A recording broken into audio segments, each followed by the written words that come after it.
All right, thanks, Chris. He shot and killed a SUNY Albany student and doesn't deny doing so, yet a lawyer for Devon Callicut argued in court today that the convicted murderer should get a new trial. Jennifer Lukey was in the hearing room and tells us why Callicut and his lawyer think the conviction should be thrown out. It was 4 years ago this month that UAlbany student Richard Bailey was shot and killed as he walked home from a friend's house. Devon Callicut was convicted of the murder. Investigators say Callicut and two friends needed money after losing a card game, and when Bailey tried to get away during a robbery attempt, he was shot in the head.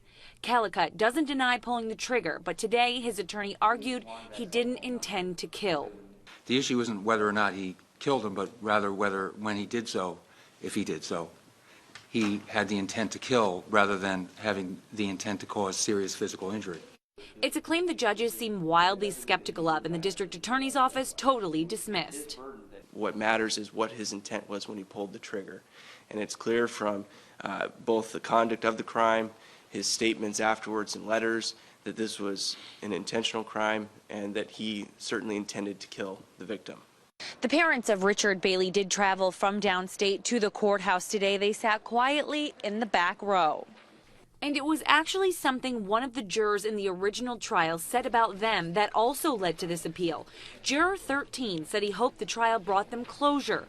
The defense argues that statement was inappropriate.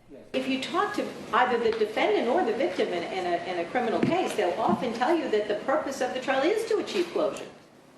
Yes, but this juror seemed to overemphasize that at the expense, ultimately, of doing what his duty was.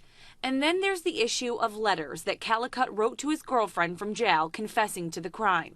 The defense believes they never should have been entered into evidence. These 5 judges will decide in the next few months whether Devon Callicut gets a new trial. In Albany, Jennifer Lukey, CBS 6 News. Callicut also attempted suing city police for brutality on an unrelated weapons charge from several years ago, but city lawyers say the statute of limitations has run out.